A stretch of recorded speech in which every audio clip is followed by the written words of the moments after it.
Hello, and welcome to the Austin ISD School Finance and Budget 101 webinar. This presentation will give you a broad context of the financial conditions the district faces.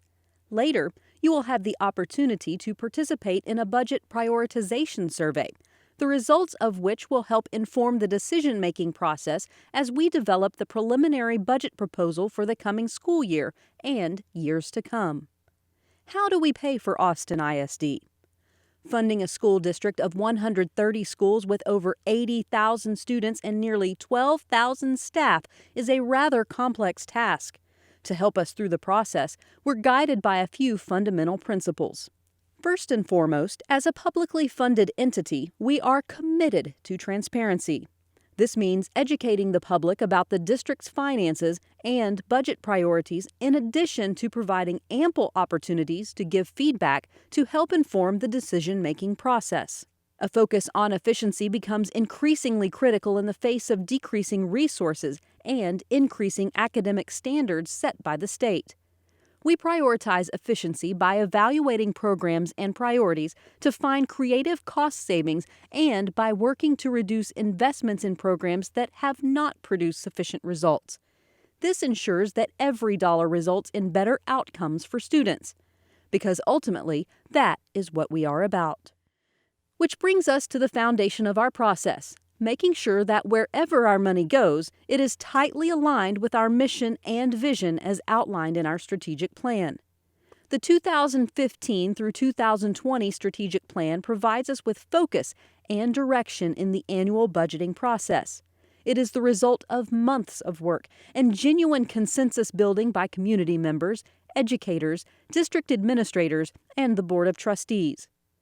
At its core is our vision to reinvent the urban school experience, along with our foundational beliefs that all students will graduate college, career, and life ready, that we will create an effective, agile, and responsive organization, and that we will create vibrant relationships critical for successful students and schools. Within our strategic plan are our core values. While our core beliefs outline what it is we do, it is our values that guide how we do things. We believe to achieve our vision for reinvention, we must commit ourselves to high expectations for all: the physical, social, and emotional health and safety for every child, equity, diversity and inclusion, creativity, collaboration and innovation, community schools that act as coordinated neighborhood hubs, and developing lifelong learners. As we prepare to make difficult decisions in our budgeting process, we will look to these core values to guide us. How do we know if we are prioritizing investments that are aligned with our strategic goals? This decision-making matrix is a simple tool that can help us answer that question. For any program, initiative, or staffing choice, we must ask ourselves two key questions. How much is it costing us, and what is the effect it's having on students?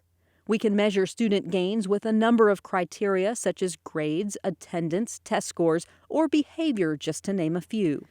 The area we want to be is in the green. That is, initiatives that are costing the district less or about the same as expected and producing high student gains by whatever measure is deemed appropriate in each instance. Those programs or initiatives that fall into the red area, the ones that are costing us a lot and not producing the kinds of gains we'd like to see, are the ones we would want to reconsider. A case can be made for the value of any given program or initiative on a campus. But in lean economic times, we have to consider looking more critically at the relative costs and outcomes. This gets more complicated when we consider that it is difficult to pinpoint which particular program or staff position is actually bringing about the gains. For example, are reading scores going up because of the innovative curriculum, the one-on-one tutoring, or is it a stellar teacher? Let's start to get more specific about our 2018-19 budget. Austin is in a challenging position when it comes to our budget. Our financial forecasts show that we can expect a budget shortfall of about $30 million, meaning that we anticipate bringing in less revenue this coming school year than we spent last year. Furthermore, a similar shortfall can be expected in future years, barring any major changes to Texas school finance law. The goal for the 2018-19 school year is to remain flat, meaning we're trying not to spend any more or less than we did last year. Why not rip the Band-Aid and make the cuts this year? When we take a closer look at just how much $30 million is, it becomes clear that the kinds of trade-offs we are talking about cannot just be made top-down without extensive community and staff engagement. That is why we are starting the conversation now, so that we can start getting creative about cutting costs and maximizing resources so we can work to come to a consensus on the difficult decisions that lie ahead. The feedback we get from you today will inform the 2018-19 budget that the Board of Trustees votes on in June. Then, beginning sometime in the summer, we will start to implement a multi-year budget stabilization plan informed by continued community feedback. You might be asking yourself, how is it that the district has a $30 million shortfall when voters just approved a $1.05 billion bond? The short answer is that the bond is a completely separate pool of money from our annual budget. AISD's normal operating budget, or M&O, is called the normal operating budget because it covers the basic costs to keep the school district running, such as personnel or salaries, utilities like electricity, and water and curriculum materials. It does not cover things like new construction or major repairs. So when facilities are, on average, over 46 years old and many are overcrowded, school districts are required to ask their local voters for permission to sell bonds to pay for things like buildings, major repairs, and technology equipment. This is where investors loan money to a school district with interest for a defined period of time, much like a house mortgage. This is exactly what happened last November when Austin voters overwhelmingly supported the district's investment in our schools.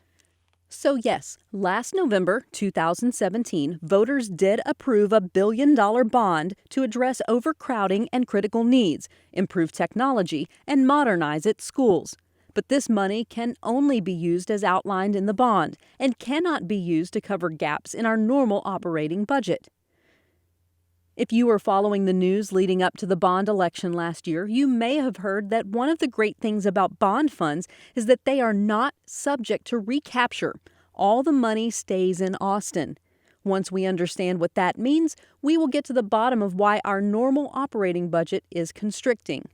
You may be more familiar with the recapture system being referred to as Robin Hood, who was known for stealing from the rich and giving to the poor. It has now become a bit of a misnomer to describe it in this way.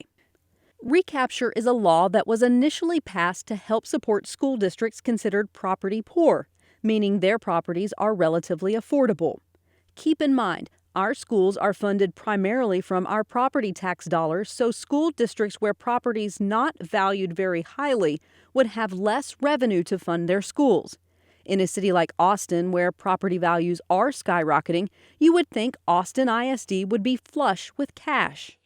But not according to recapture law, which says the state will take a portion of those tax dollars from property-rich districts like Austin and redistribute it to school districts around the state that would otherwise have less funding for their schools. Let's try and get a better sense of the numbers we're talking about. For the 2018-19 school year, for every $1 in local property taxes, Austin will send over 40 cents to the state capitol. In real terms, that's $534 million. Just to give you some context, that's enough money to give every graduating senior a $98,000 scholarship, and it's enough to more than double the salary and benefits of all 5,712 AISD teachers. And it gets worse. By fiscal year 2020, we can expect that 50 cents of every dollar will be sent to the state in recapture. Here you can see the exact figures. If we look back to as recently as 2016, taxpayers paid $923 million, and just under a third of that was sent to the state. In just 3 years' time, we'll be spending over half of our local tax dollars to the state.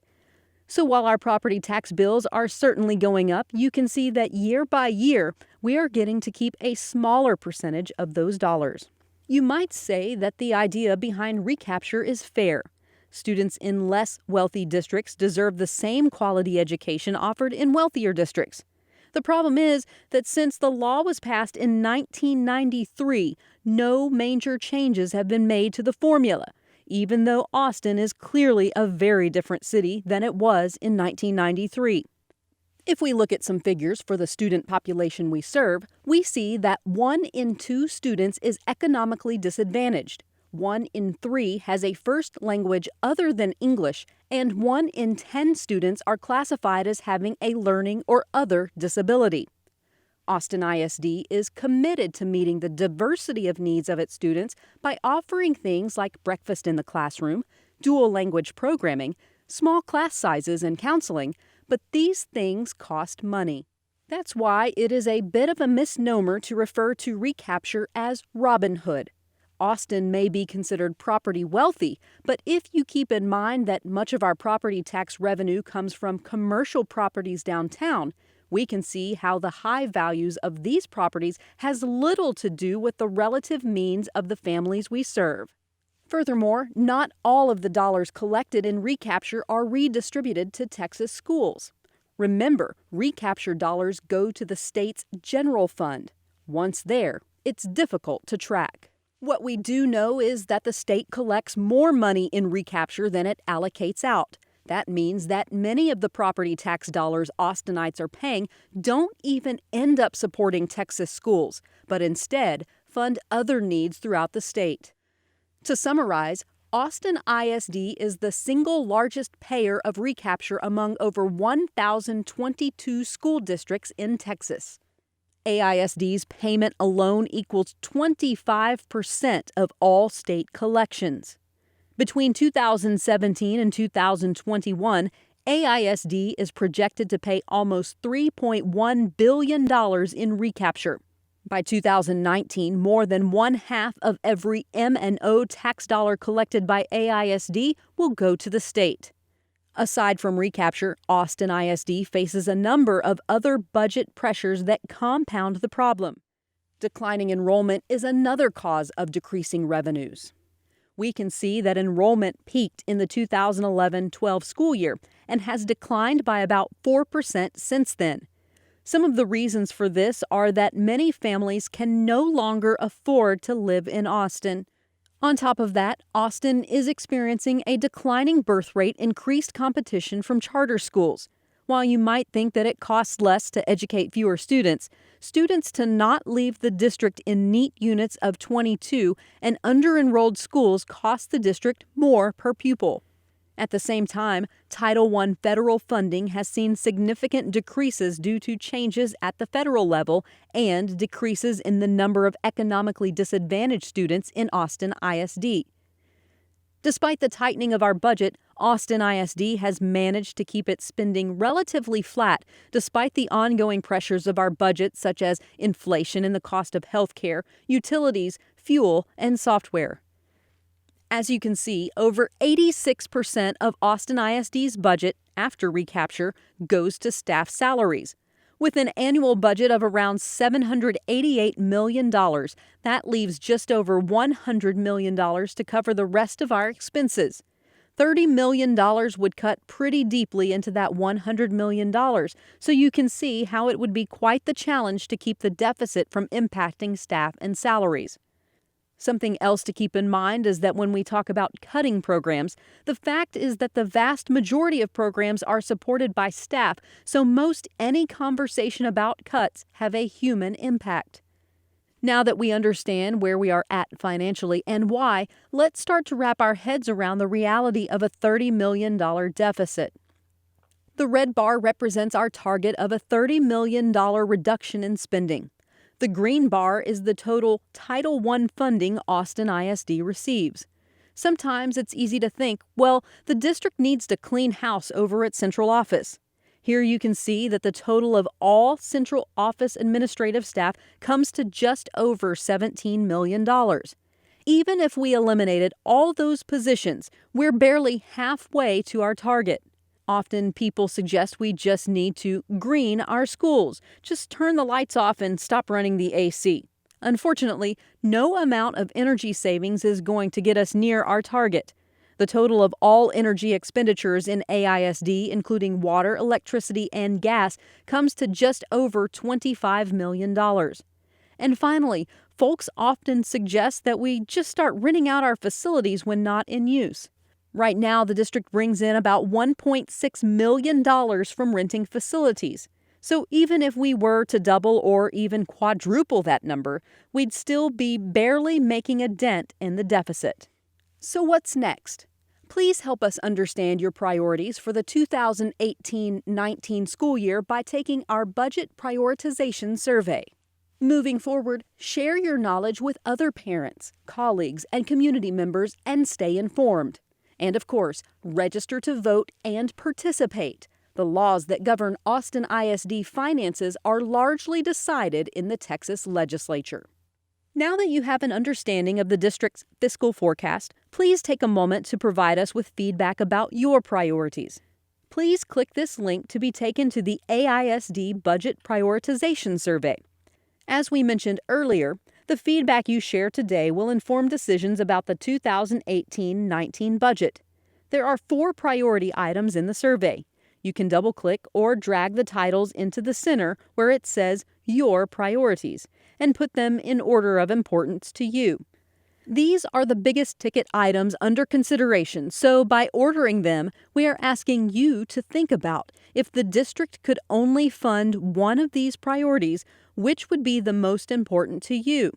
Beginning in the summer of 2018, we will start to discuss offsets that the district must consider to bring the budget back into balance over the course of the next 2 to 3 years. If you have a priority in mind that you do not see listed, you may create up to 4 additional options by clicking the Create button. Additionally, you may comment on any of the priorities by clicking on the conversation bubble icon in the bottom right corner of any of the titles, or by entering your comments at the bottom before you submit your survey. Thank you for taking the time to learn about the district's budget and to give us your valuable feedback.